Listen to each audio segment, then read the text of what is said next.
নমস্কার বন্ধুরা, রান্নাবাটি জমজমাটি চ্যানেলে তোমাদের সকলকে স্বাগত। কি ভিডিওটা দেখে বুঝতেই পারছো আজকে তোমাদের সাথে কিসের রেসিপি শেয়ার করতে চলেছি। আজকে তোমাদের সাথে মজাদার ঠান্ডা ঠান্ডা ফিরনি রেসিপি শেয়ার করতে চলেছি। একদম রেস্টুরেন্টের মতো কি করে বাড়িতে সহজেই ফিরনি বানাবো, চলো এটা তোমাদের সাথে শেয়ার করে নিই। ফিরনি বানাতে আমাদের লাগবে বাসমতি চাল। আজকে আমরা 500 দুধের ফিরনিটা বানিয়ে দেখাচ্ছি, তাই এখানে বড় চামচে 2 চামচের মতো বাসমতি চালটা নিয়েছি। সেটাকে 2-3 ঘন্টার মতো ভালো করে ভিজিয়ে রেখেছিলাম। তারপর একটা ছাঁকনির সাহায্যে ভালো করে জল ঝরিয়ে নিয়েছি। দেখতে পাচ্ছ জল ঝরে যাওয়ার পর চালটা বেশ ঝরঝরে হয়ে গেছে। এবার এই ফিরনি বানানোর জন্য দুধটা আমরা গরম করতে বসিয়ে দিয়েছি। দেখতেই পাচ্ছ কড়াইয়ের মধ্যে সামান্য জল দিয়েছি। তারপর এখানে 500 দুধ ঢেলে দিচ্ছি। আমরা এখানে নর্মাল প্যাকেট দুধ নিয়েছি, তোমরা চাইলে কিন্তু ফুল ফ্যাট মিল্কও নিতে পারো এখানে। এবার দুধটা গরম হতে থাক।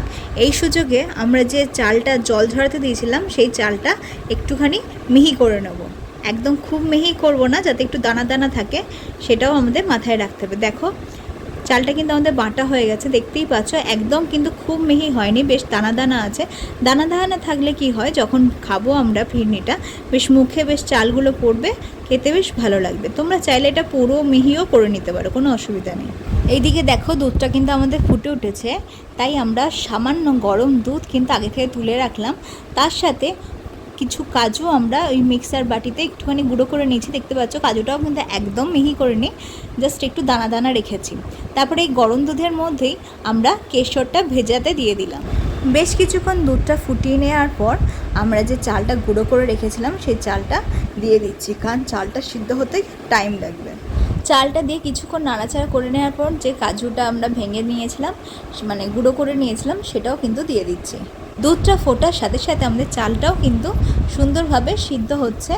তো আমাদের এই ফিরনি রেসিপিটা তোমাদের কেমন লাগছে অবশ্যই কিন্তু কমেন্ট করে জানিও। আমাদের আগের রান্নাগুলো কেমন লেগেছে সেটাও কিন্তু কমেন্ট করে জানাতে একদম ভুলো না। আর তোমরা যদি আমাদের চ্যানেলে নতুন বন্ধু হয়ে থাকো তো চ্যানেলটা সাবস্ক্রাইব করো এবং পাশে থাকা বেল আইকনটা প্রেস করতে একদম ভুলো না।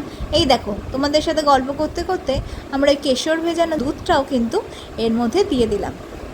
এবার একটা মজার জিনিস দেখবে, এই দেখো সন্দেশ, আমাদের বাড়িতে সন্দেশ ছিল, সেই সন্দেশটাই হাতের সাহায্যে একটু ভেঙে নিয়েছি। সেই সন্দেশটাই এবার এই দুধের মধ্যে আমরা দিয়ে দেবো। তোমাদের বাড়িতে যদি সন্দেশ না থাকে তোমরা কিন্তু চাইলে এখানে খোয়া ক্ষীর অ্যাড করতে পারো, তাহলে কিন্তু জিনিসটা খেতে একদম দুর্দান্ত হয়ে যাবে। সন্দেশের টুকরোগুলো আমরা দুধের সাথে ভালো করে মিশিয়ে নেওয়ার পর আমরা সামান্য 1 চিমটের মতো নুন এখানে অ্যাড করলাম, কারণ আমরা প্রত্যেকেই জানি যে কোনো মিষ্টি আইটেম রান্নার ক্ষেত্রে যদি 1 চিমটের নুনটা দেওয়া হয় তাহলে সেই মিষ্টির ব্যালেন্সটা কিন্তু একদম পারফেক্ট হয় এবং খেতেও কিন্তু খুব ভালো হয়। এবার দেখো আমরা আমাদের স্বাদ অনুযায়ী চিনি অ্যাড করছি, কারণ সন্দেশেও যেহেতু মিষ্টি থাকে তাই চিনির পরিমাণটা সেরকম বুঝে শুনে তোমাদের দিতে হবে।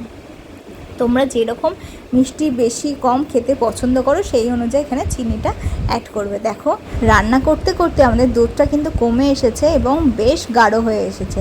এই অবস্থাতেই আমরা কিন্তু গ্যাসটা বন্ধ করে ফিরনি সামান্য ঠান্ডা করে নেব।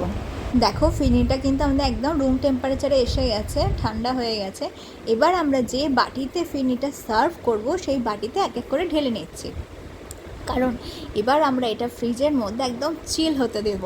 একদম আইসক্রিমের মতো ঠান্ডা ঠান্ডা খেতে কিন্তু এই ফিরনির দুর্দান্ত লাগে।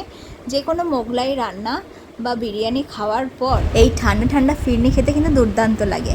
তো খুব দেখতেই পেলে তোমরা, খুব কম উপকরণ দিয়ে একদম রেস্টুরেন্ট স্টাইলে ফিরনি আমাদের রেডি হয়ে গেছে। তোমরা কিন্তু অবশ্যই বাড়িতে বানাও, তা নাহলে এই স্বাদটা তোমরা বুঝবে কী করে।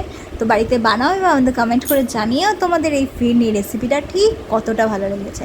আবারও বলি, তোমরা যদি আমাদের চ্যানেলে নতুন বন্ধু হয়ে থাকো তো চ্যানেলটা সাবস্ক্রাইব করে পাশে থাকা বেল আইকনটা প্রেস করতে একদম ভুলো না।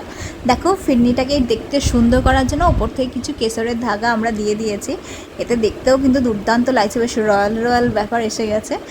তোমরা অবশ্যই বাড়িতে বানাও আর আমাদের কমেন্ট করে জানাতে একদম ভুলো না। দেখো তোমাদের সামনে ঠান্ডা ঠান্ডা ফিরনি সার্ভ করে দিয়েছি। এবার আমরা চামচের সাহায্যে একটু কেটে দেখাচ্ছি কতটা সুন্দর একদম ক্ষীরের মতো হয়েছে এই ফিরনিটা।